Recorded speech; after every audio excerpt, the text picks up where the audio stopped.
Bismillahirrahmanirrahim. Alhamdulillahi alamin wa bihi nasta'in ala umuri dunya waddin. Wassalatu wassalam ala asyrafil anbiya wal mursalin sayyidina Muhammadin wa ala alihi wa ashabihi ajma'in. Qala al-musannif al-imam hujjatul Islam Abu Hamid Muhammad bin Muhammad al-Ghazali rahimahullah wa nafa'ana bi ulumih. Fa in qulta fal ayatu wal akhbaru tadullu ala anna syaubar riya muhbitun lis-sawab wa fi ma'nahu syaubu talabil ghanimati wat tijarati wa sairil huzuz. Faqad rawa Tawusun wa ghairuhu minat tabi'in anna rajulan sa'ala an-nabiyya sallallahu alaihi wasallam amma yastani'u ma'rufa aw qala yatasaddaqu wa yuhibbu an yuhmada wa yu'jar falam yadri ma yaqulu lahu hatta nazalat faman kana yarju liqa'a rabbih falya'mal 'amalan shalihan wa la yusyrik bi ibadati rabbih ahada wa qad kasada al-ajra wal hamda jami'a. Wa rawa Mu'adzun 'anin nabi sallallahu alaihi wasallam annahu qala adna ar-riya syirkun. Wa qala Abu Hurairah qala an-nabiy sallallahu alaihi wasallam yuqalu liman asyraka fi amalihi khudh ajraka mimman amilta lahu ila akhir.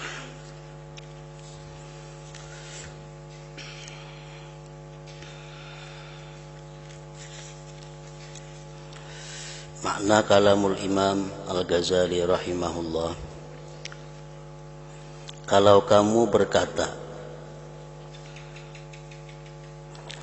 ayat-ayat dan hadis-hadis menunjukkan bahwa campuran riya itu menghapus pahala dan semakna dengannya bercampur dengan mencari harta ghanimah waktu berperang, perdagangan sambil berperang sambil berdagang, dan keuntungan-keuntungan lainnya.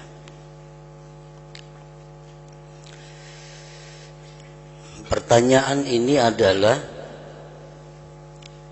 menyikapi penjelasan daripada Imam Al-Ghazali rahimahullah tentang niat beramal.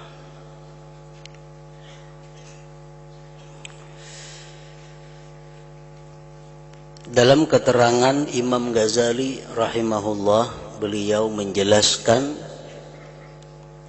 bahwa niat beramal itu ada 5 perkara. Kesimpulan yang kita baca beberapa minggu telah lalu, bahwa niat beramal terbagi kepada 5 macam. Yang pertama, niat beramalnya itu ikhlas, semata-mata menjunjung perintah Allah, tidak ada campuran yang lain. Inya puasa, inya bersedekah, inya umrah, inya naik haji, inya menuntut ilmu, semata-mata niatnya itu karena Allah. Tidak ada yang lain sedikit pun campurannya. Itu ikhlas, ngarannya murni. Nah, ini jelas sudah niat seperti itu diterima oleh Allah Subhanahu wa ta'ala. Jelas diterima oleh Allah. Yang kedua, seseorang berniat melakukan amal perbuatan ibadah karena Allah dan karena yang lain.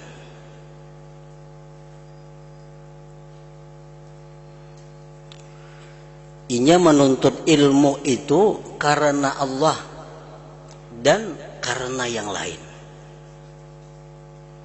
Tapi yang terbanyak itu karena Allah. Yang karena lain itu sedikit.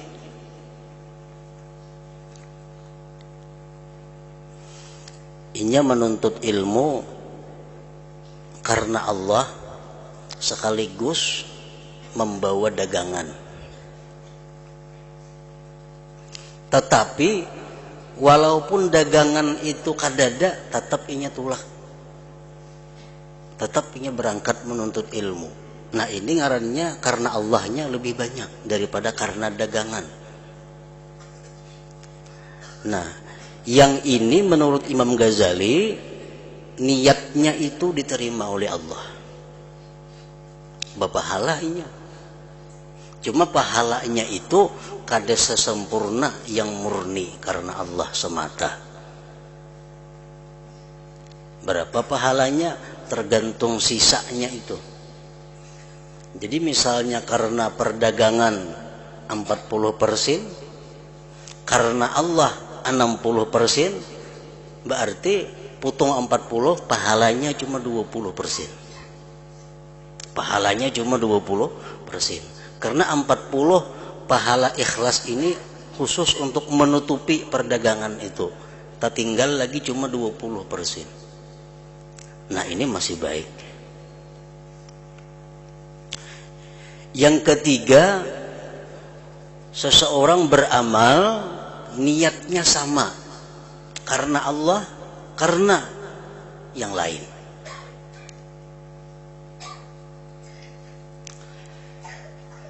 %50. Menuntut ilmu karena Allah sekaligus untuk berdagang atau untuk membeli sesuatu.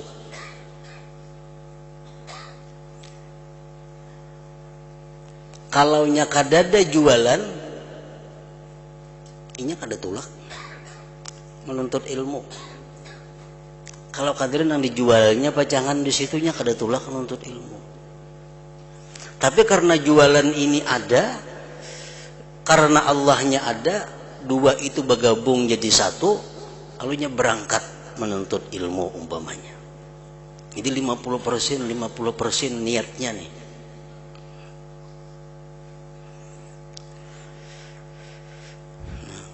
Kalau dagangannya ada umpamanya, atau nang pacang ditukar kakuta ada, tapi orang kada pengajian, inya kada tulak juga, kada takakuta juga inya. Nah jadi bujur-bujur sama, pendorongnya 50%. Nah kalau kita beribadah seperti itu niatnya, maka berpahala kada, berdosa kada. 50. Inya mengaji ke berbagai sekaligus untuk bertukar di pasar. Seakan berdagang di rumah. Ini orangnya di rumah bisa kios. Nah, jadi sekaligus ke pengajian, sekaligus bertukar di pasar. 50%. Jakanya pacang kada ditukar, inya kada ke pengajian. Tapi mau pengajian perai, walaupun yang ditukar ada, inya kada ke berbagai juga. Nah, jadi bujur-bujur sama. Nah, kalau macam itu niatnya separuh-separuh, la lahu wa la alai, kada ada pahala, kada ada dosa.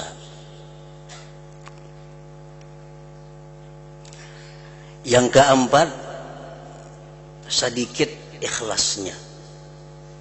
Nah, sedikit ikhlasnya tak kurang.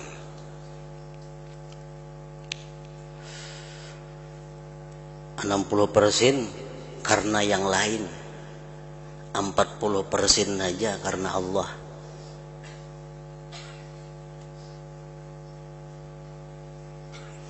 Artinya walaupun inya kada ada pengajian, tapi ada yang ditukar, tetap inya kakuta.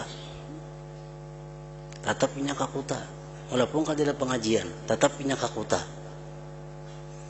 Nah, jakanya ada pengajian, nang ditukar kada ada, inya kada kakuta. Itu menunjukkan bahwa karena selain Allah lebih banyak daripada yang karena Allahnya.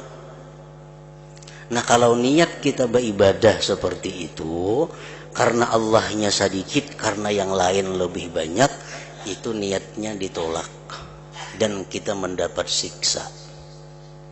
Tapi seapa banyak siksanya, sekadar lebihannya itu. Umpamanya 60% karena perdagangan, 40% karena Allah, siksanya 20%. Nah, yang kelima, orang yang beribadah, beramal semata-mata riya. Kan ada yang lain tujuan 100% karena selain Allah. Nah, ini sudah jelas hukumnya. Nah, jadi Imam Ghazali membagi niat seperti itu. 5 macam tadi. Nah, lalu ada nang betakun lawan sidin. Ujar nang betakun lawan Imam Ghazali ini tuh, sedangkan ayat-ayat Al-Quran, hadis-hadis Rasulullah itu menunjukkan bila mana ikhlas itu bercampur kada diterima. Kada ada memadakan hadis itu banyak mana campurannya, kada ada. Di Quran kada ada juga mengatakan mana nang banyak campurannya, kada ada. Pokoknya bila bercampur karena Allah dan bukan karena Allah, itu kada diterima. Nah, ini pertanyaannya kayak itu. Ayat-ayat dan hadis-hadis menunjukkan bahwa campuran riya itu menghapus pahala. Nang berapa kecampurannya? Dan semakna dengannya bercampur dengan mencari harta ghanimah. Inya berperang, tapi dalam hati ada tujuan untuk mencari harta rampasan perang, perdagangan dan keuntungan-keuntungan lainnya.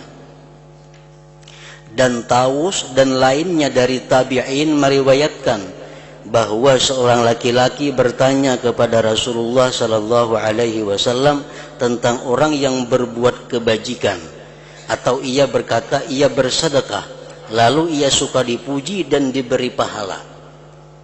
Ada orang bertakun lawan Rasulullah, wahai Rasul, ulun ini bersedekah, ulun kapingin dapat pahala, kapingin dipuji orang. Kayak apa hukumnya? Dipuji orang hendak, dapat pahala hendak. Maka Rasulullah sallallahu alaihi wasallam tidak mengetahui apa yang akan beliau katakan kepadanya. Nabi kita diam menunggu wahyu Allah. Nah, sehingga turun ayat, "Faman kana yarju liqa'a rabbih falya'mal 'amalan shalihan wa la yusyrik bi'ibadati rabbih ahada." Artinya, barang siapa mengharap perjumpaan dengan Tuhannya, maka hendaklah ia mengerjakan amal yang saleh dan janganlah ia mempersekutukan seorang pun dalam ibadahnya. Siapa hendak bertemu Allah, siapa hendak dapat pahala, artinya maka amal itu jangan dicampurkan lawan yang lain sedikit juga pun.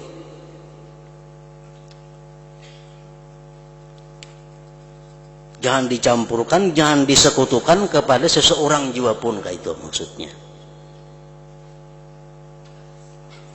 Dan sedangkan ia telah menghendaki pahala dan pujian semuanya. Dan Mu'adz meriwayatkan dari Rasulullah sallallahu alaihi wasallam bahwa beliau bersabda, adnar riya syirkun. Artinya serendah-rendah riya adalah syirik. Walaupun sedikit aja campurannya sudah syirik. Abu Hurairah berkata, Rasulullah sallallahu alaihi wasallam bersabda, yuqalu liman asyraka fi amalihi khudh ajraka mimman amilta lahu. Artinya, dikatakan nanti di akhirat kepada orang yang menyekutukan dalam amal perbuatannya, ambillah pahalamu dari orang yang kamu beramal karenanya. Orang beramal karena manusia ada, karena Allah ada. Dari Tuhan di akhirat kaina pahala ikam ambil lawan pulan itu aja kada usah kan aku. Dan diriwayatkan dari Ubadah bahwa Allah Ta'ala berfirman dalam hadis kudusi, ana aghnal agniya anisyarika man amila li amalan fa asyraka ma'i ghairi wada'tu nasibi li syariki. Artinya, aku adalah sepaling kaya di antara yang kaya dari persekutuan.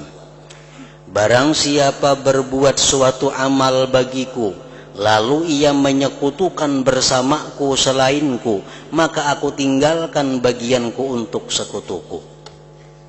Allah ada menghiraukan amal ibadah nang bercampur karena Allah ada, karena yang lain ada. Abu Musa meriwayatkan bahwasanya orang A'rabi datang kepada Rasulullah sallallahu alaihi wasallam, lalu ia berkata, "Ya Rasulullah, seorang laki-laki berperang karena kemarahan, dan seorang laki-laki berperang karena keberanian, dan seorang laki-laki berperang agar diketahui kedudukannya. Maka siapakah di antara mereka yang di jalan Allah?" Maka Rasulullah sallallahu alaihi wasallam bersabda, "Man qatala litakuna kalimatullah hiyal ulia fahuwa fi sabilillah." Artinya barang siapa berperang agar kalimat Allah itu tinggi, maka ia di jalan Allah. Nang berperang karena menunjukkan keberaniannya, nang berperang karena ingin dipuji sebagai pahlawan, itu kada termasuk sabilillah.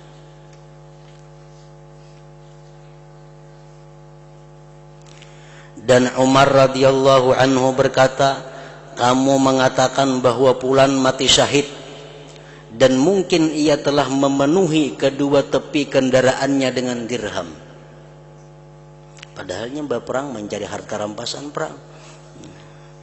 Ibnu Mas'ud radhiyallahu anhu berkata, Rasulullah sallallahu alaihi wasallam bersabda, "Man hajara yabtaghi syai'an minad dunya fahuwa lahu." Artinya barang siapa berhijrah dengan mengharapkan sesuatu dari dunia, maka itu baginya. Nah, dari hadis-hadis yang disebutkan tadi, sedikit pun kadada merinciakan, meuraikan campuran itu nang mana nang banyak, nang mana nang sedikit. Siapa nang berperang karena dunia, itu bukan sabilillah. Titik. Siapa yang hijrah karena dunia, maka itulah bagiannya dunia. Titik. Siapa yang bersedekah kada karena Allah, maka itu berarti adalah riya. Titik. Kada ada hadis-hadis menjelaskan berapa persen garang campurannya, kada ada. Nah, kenapa Imam Ghazali merinciakan seperti tadi? Pandang campurannya berapa persen. Kalau sekian diterima, sekian disiksa, sekian. Nah, itu orang bertanya kepada Imam Ghazali, artinya apa dasar pian yang menerangkan bahwa campurannya itu perlu dihitung, campuran itu perlu dipandang, ditimbang. Nah, maka kami menjawab, ujar Imam Ghazali, hadis-hadis ini yang disebutkan tadi tidak bertentangan dengan apa yang telah kami sebutkan. Kada bertentangan Sidin lawan keterangan nang Sidin pada akan dahulu itu.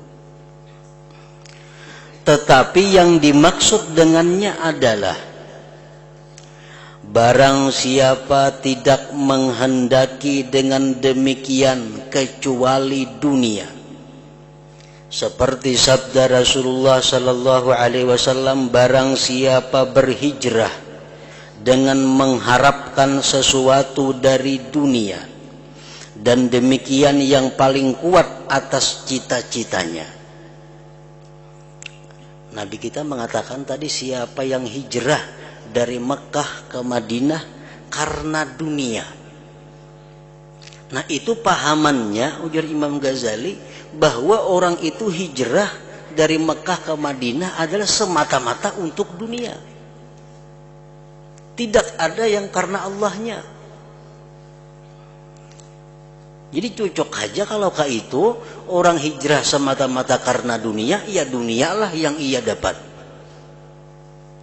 Dan telah kami sebutkan bahwa demikian itu adalah perbuatan maksiat dan permusuhan. Orang berperang semata-mata mencari harta rampasan perang, itu jelas sudah perbuatan yang diharamkan.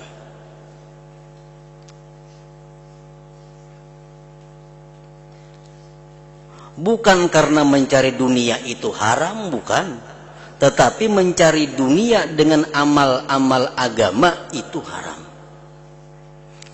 Sembahyang dengan tujuan supaya dapat kedudukan dunia, beribadah supaya tujuan dapat pengaruh dalam dunia, nah itu yang diharamkan. Karena dengan riya padanya dan merubah ibadah dari tempatnya.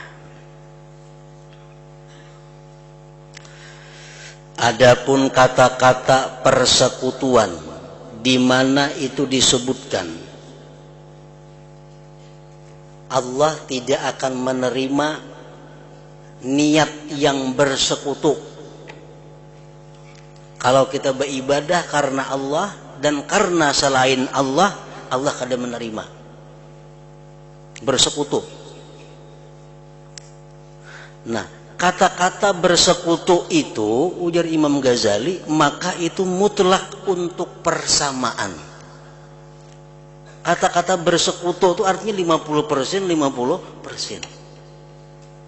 Dan telah kami jelaskan bahwa apabila dua maksud sama, karena Allah 50%, karena yang lain 50%, maka keduanya saling berlawanan dan tidak ada manfaat baginya dan tidak ada mudarat atasnya, maka tidak seyogianya diharapkan pahala atasnya.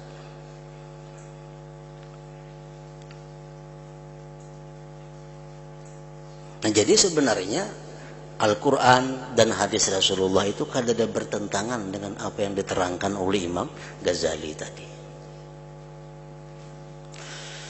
Kemudian sesungguhnya manusia ketika menyekutukan, ini beribadah karena Allah ada, karena selain Allah ada. Nah, ketika menyekutukan itu, selamanya itu dalam bahaya. Manusia ini dalam bahaya.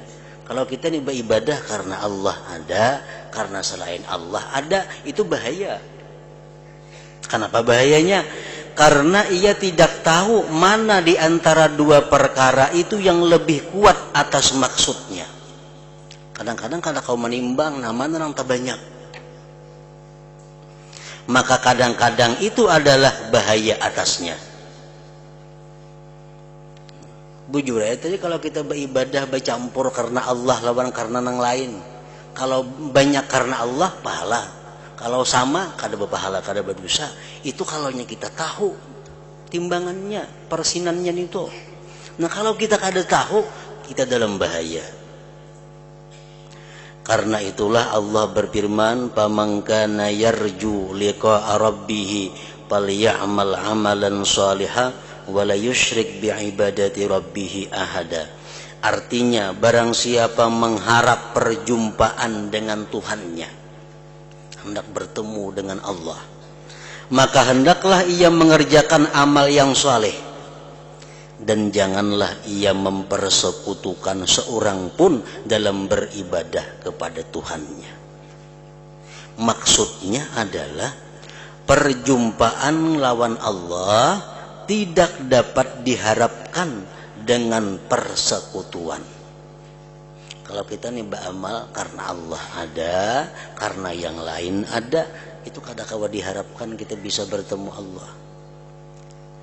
Di mana yang terbaik keadaan-keadaannya adalah saling, di mana yang terbanyak keadaan-keadaannya adalah saling menggugurkan. Amun nang terbanyak ikhlas, nang menggugurkan nang riya. Terbanyak nang riya menggugurkan lawan ikhlas. Dan boleh dikatakan juga kedudukan mati syahid tidak dapat dicapai kecuali dengan ikhlas dalam berperang.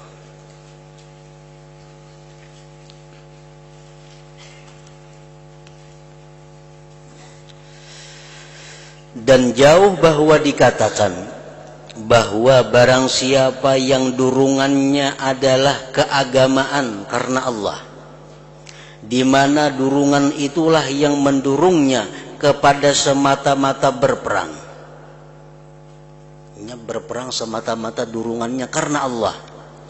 sekalipun tidak ada harta ghanimah, dan ia mampu memerangi dua golongan dari orang-orang kafir yang salah satu dari keduanya itu kaya dan yang lain itu fakir, lalu ia condong kepada pihak yang kaya untuk meninggikan kalimat Allah dan harta ghanimah, maka tidak ada pahala baginya atas peperangannya sama sekali.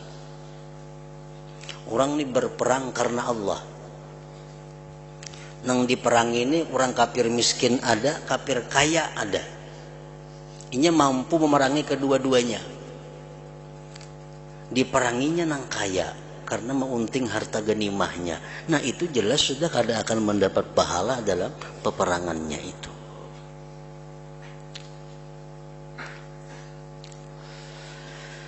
Dan kami berlindung kepada Allah bahwa perkara itu seperti demikian. Maksudnya, kalau kita beribadah, niat kita itu bila tercampur sedikit saja selain Allah, maka ibadahnya gugur. Nah kami berlindung dengan Allah. Misalnya orang beribadah karena Allahnya 99%. 1% saja sedikit ada riyaknya, dipadahkan itu gugur semuaan ibadahnya. Kami berlindung dengan Allah. Kami kada umpat mengatakan seperti itu.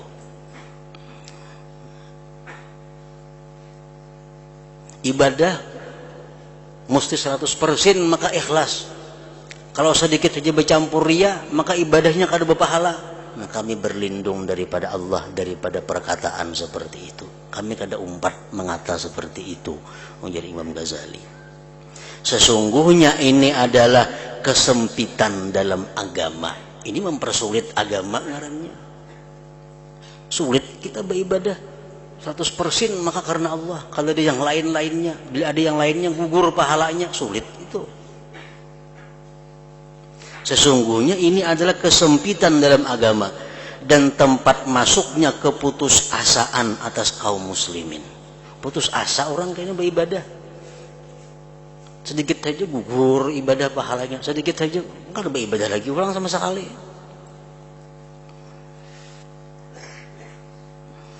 Karena campuran-campuran yang mengikuti seperti ini,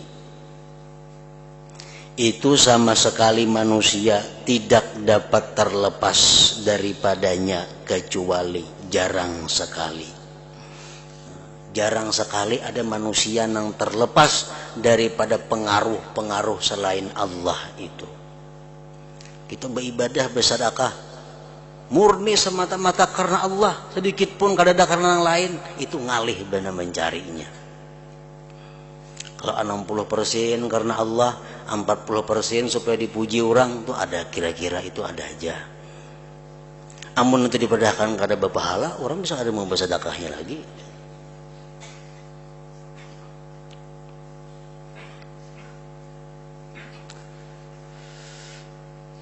Maka pengaruh ini pada pengurangan pahala. Nah pengurangan aja. Orang bersedekah 10.000 rupiah karena Allah lebih banyak, riyaknya ada juga sedikit, nah kurang pahalanya, kadang menghapus sama sekali. Nah itu orang naik haji karena Allah ada, tapi hendak sambil berlapang-lapang di situ muyak lawan di kampung, ada juga sedikit nih tuh. Nah ada aja pahalanya, cuma kurang daripada yang sempurna karena Allah. Nah, jangan dipadahkan gak ada berpahala sama sekali. Adapun pada penghapusan pahala, maka tidaklah demikian. Menghapus sama sekali pahala, kada macam itu artinya.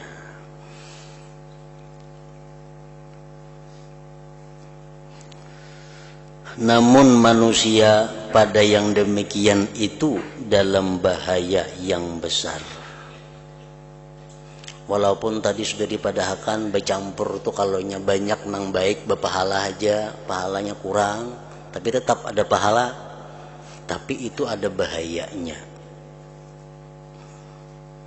Karena ia kadang-kadang menduga bahwa pendorong yang lebih kuat adalah kasat mendekatkan diri kepada Allah. Padahal yang lebih kuat atas hatinya adalah bagian nafsu. Nah, itu kan bahayanya.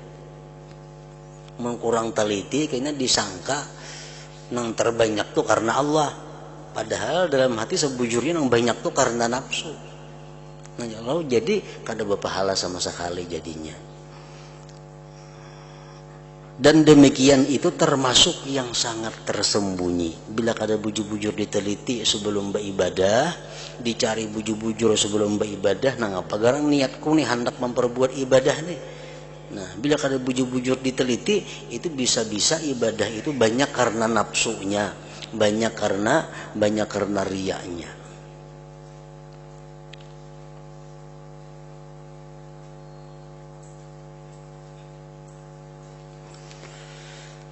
Maka tidak hasil pahala kecuali dengan ikhlas.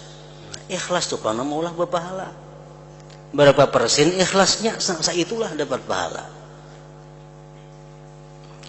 Dan ikhlas itu sedikit sekali diyakini oleh seorang hamba dari dirinya, walaupun ia telah bersungguh-sungguh dalam ihtiyat.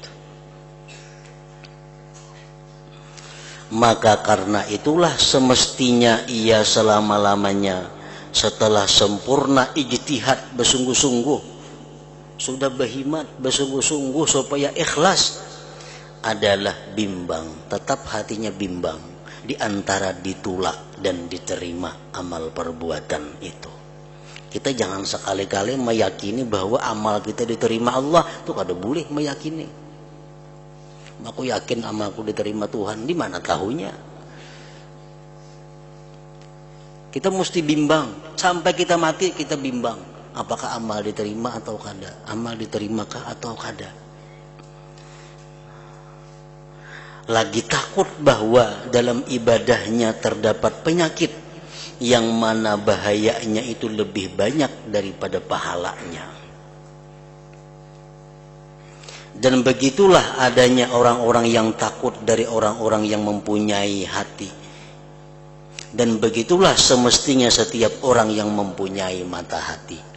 Setiap orang yang punya mata hati mestinya selalu takut, selalu bimbang. Amal ibadahku diterimakah, kadakah? Banyak penyakitnya kah, banyak baiknya kah? Banyak ikhlasnya, banyak riyanya kah? Selalu bimbang terhadap amal ibadah yang sudah dilakukan itu. Karena itulah Sufyan rahimahullah berkata, saya tidak membilang dengan apa yang tampak dari amal perbuatanku. Jadi Sufyan Sauri, amal ibadahku nang kaliatan orang tuh ku anggap asal ada berpahala semua itu sudah. Kayak itu maksudnya. Lebih baik anggapan macam itu daripada anggapan berpahala. Karena anggapan berpahala dalam dunia, di akhirat pas kada ada pahalanya. Nah, kalau dalam dunia kita menganggap bahwa ibadah kutukar berpahala, tapi di akhirat karena ada pahalanya, nah itu keberuntungan yang besar. Saya tidak membilang dengan apa yang tampak dari amal perbuatanku. Abdul Aziz bin Abi Rawat berkata, saya berjiran dengan Baitullah ini selama 60 tahun. Aku diam di Makkah 60 tahun artinya.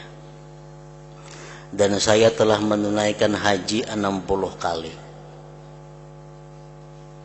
60 kali naik haji. Naik haji seorang, naik haji badal haji ini tuh. Orang wahini 10 tahun di Makkah sekali aja berhaji, 9 kali itu ambil upah badal haji benam lagi. Orang bahari 60 kali bujur untuk seorang. Dan saya telah menunaikan haji 60 kali. Maka saya tidak masuk pada sesuatu pun dari amal perbuatan bagi Allah. Aku menganggap amalku itu kadang ikhlasnya semuaan itu, kadang murninya. Melainkan saya periksa diriku, lalu saya dapatkan bahagian syaitan itu lebih sempurna daripada bahagian Allah. Mudah-mudahan tidak ada manfaat bagiku dan tidak ada mudarat atasku. Jadi geus mudah-mudahan haji nang ku gawe 60 kali itu bepahala kada berdosa kada. Daripada orang itu kada percaya dengan dirinya sendiri, kada percaya dengan dirinya sendiri. Bersamaan dengan ini, maka tidak semestinya bahwa ia meninggalkan amal ketika takut penyakit dan riya. Nah, mungkin itu ngalihnya beramal, banyak peraya beramal sama sekali. Jangan sampai macam itu. Karena sesungguhnya demikian itu akhir keinginan syaitan daripadanya. Kalau kita berkesimpulan mengalihnya ikhlas nih diperaya beramal, nah itu yang dikehendaki syaitan sebenarnya. Kita jangan beramal.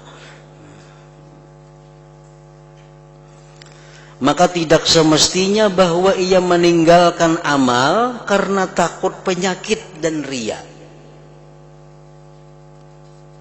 Udah hendak sampai yang berjamaah ke masjid, kalau pina riya hati, nah itu iya kawannya syaitan itu. Itu yang dimaksudnya syaitan supaya jangan ke masjid itu. Karena yang dimaksud adalah agar ikhlas tidak hilang. Agamanya menyuruh ikhlas tidak hilang. Kan tidak menyuruh jangan beramal, kan ada. Dan manakala ia meninggalkan amal, maka ia telah menyia-nyiakan amal dan ikhlas semuanya. Kedua-duanya parah ya.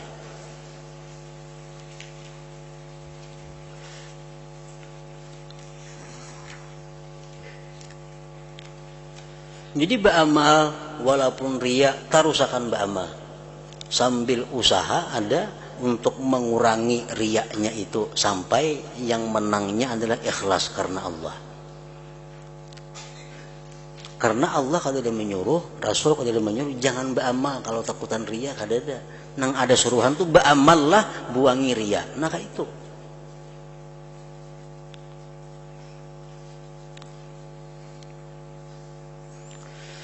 Dan telah diceritakan bahwa sebagian orang miskin berkhadam kepada Abu Sa'id Al-Kharraz dan ia ringan dalam segala pekerjaannya.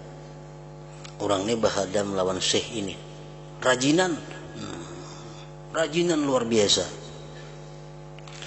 Lalu Abu Sa'id berbicara tentang ikhlas pada suatu hari, di mana ia menghendaki keikhlasan segala gerakan. Maka orang miskin tersebut mulai mencari hatinya pada setiap gerakan, dan ia menuntutnya dengan keikhlasan. Jadi khadamnya syekh ini rajinan orangnya, samuaan digawi. Satu hari syekh berbicara tentang ikhlas. Ujar syekh, setiap gerakan tuh perhatikan ikhlasnya. Lalu si khadam tadi memakai itu, hendak begawi ikhlas kada, kada jadi begawi. Ikhlas kada, hendak bersapu ikhlas kada jadi bersapu kalau pinaria. Maka sulit atasnya memenuhi segala keperluan dan syekh merasakan mudarat dengan demikian. Nah Pak khadam nih rumah bahemburan kada bersapu lagi. Lalu syekh menanyakan kepadanya tentang perkara, kenapa yang bakulir wah ini begawi? Maka orang miskin tersebut memberitahukan kepadanya bahwa ia menuntut dirinya dengan hakikat ikhlas. Ulun gawi nang ikhlasnya aja lagi wah ini, nang kada ikhlas kada ulun gawi.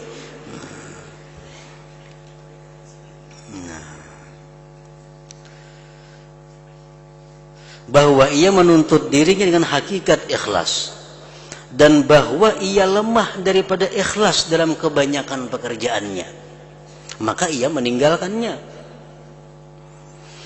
Maka Abu Sa'id berkata, jangan kamu perbuat, karena ikhlas tidak memutuskan muamalah, hubungan sesama manusia. Ikhlas itu bukan menyuruh ampih beramal kada. Ikhlas bukan menyuruh ampih bekerja kada.